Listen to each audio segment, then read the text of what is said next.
السلام عليكم ورحمة الله تعالى وبركاته. بسم الله الرحمن الرحيم. الحمد لله رب العالمين، وأفضل الصلاة وأتم التسليم على سيدنا محمد وعلى آله وأصحابه أجمعين. اللهم بارك لنا فيما بقي من شهر رمضان،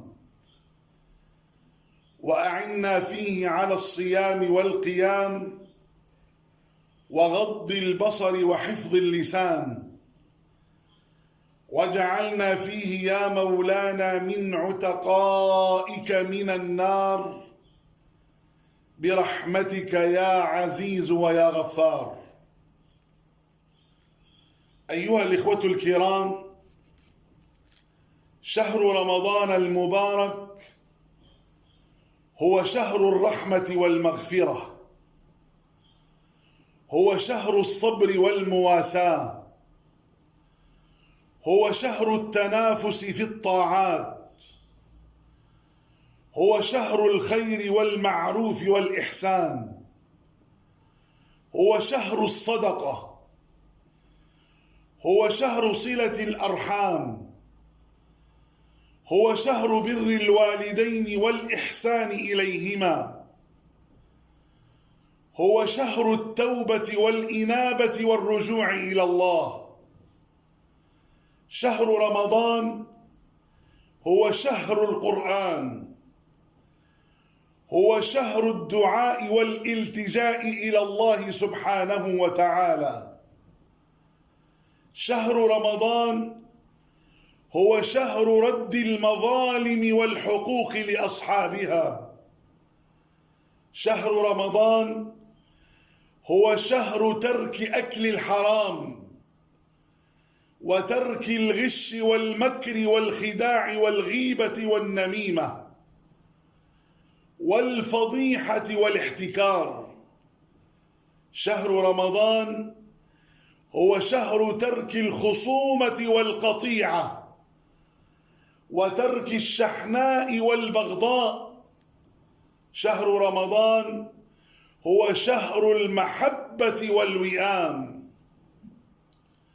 شهر رمضان هو شهر العتق من النار، وخاصة أننا مقبلون على العشر الأواخر من رمضان.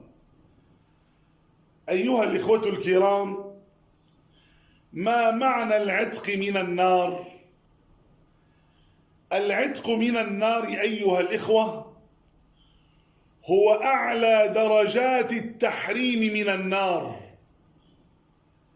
ومعنى العتق من النار أي أن الله سبحانه وتعالى يقضي أن لا يدخل العبد النار أبدا. اللهم أعتق رقابنا من النار. كما أنه يؤمنه من الفزع الأكبر ومن عذاب القبر.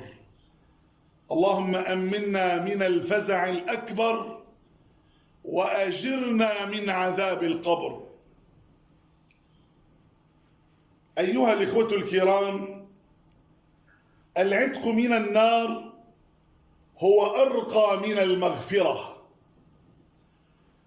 المغفرة تعني أن الذنوب تمحى، لكن الإنسان بعد المغفرة قد يأتي بذنوب أخرى ثم يدخل بها النار.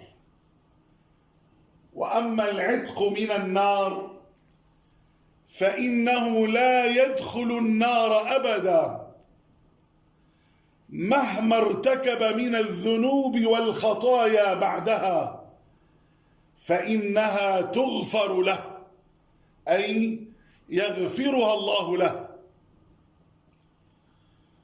فالمغفرة أيها الإخوة، فالمغفرة تؤمن الماضي، والعتق من النار يؤمن الماضي والمستقبل. هكذا قال العلماء.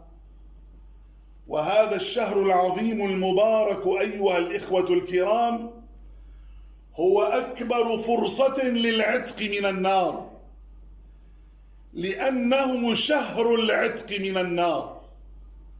لذلك أنصح نفسي وإياكم والمسلمين جميعا بأن نلح بالدعاء في هذا الشهر العظيم المبارك بأن يعتق الله رقابنا جميعا من النار. اللهم اعتق رقابنا من النار، اللهم اعتق رقابنا ورقاب آبائنا وأمهاتنا وأزواجنا وأولادنا من النار.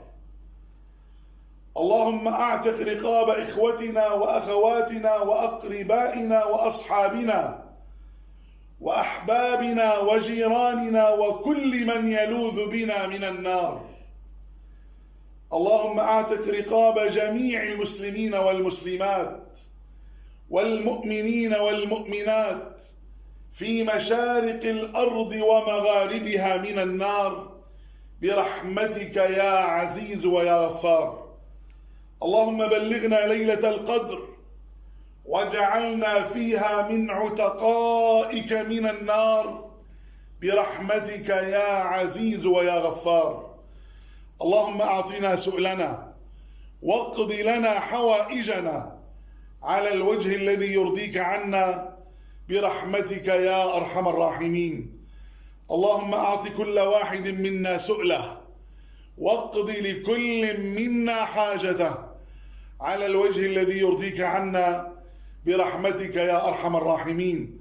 اللهم اصرف عنا البلاء والوباء والغلاء، اللهم اصرف عنا البلاء والوباء والغلاء وتسلط الأعداء، فإنه لا يصرفه عنا أحد غيرك برحمتك يا أرحم الراحمين. اللهم عاملنا بخفي لطفك، اللهم عاملنا بخفي لطفك، اللهم عاملنا بخفي لطفك. اللهم نجنا من الفتن ما ظهر منها وما بطن برحمتك يا أرحم الراحمين. وصلى الله وسلم وبارك وعظم وأنعم على سيدنا محمد وعلى آله وأصحابه أجمعين، والحمد لله رب العالمين، والسلام عليكم ورحمة الله تعالى وبركاته.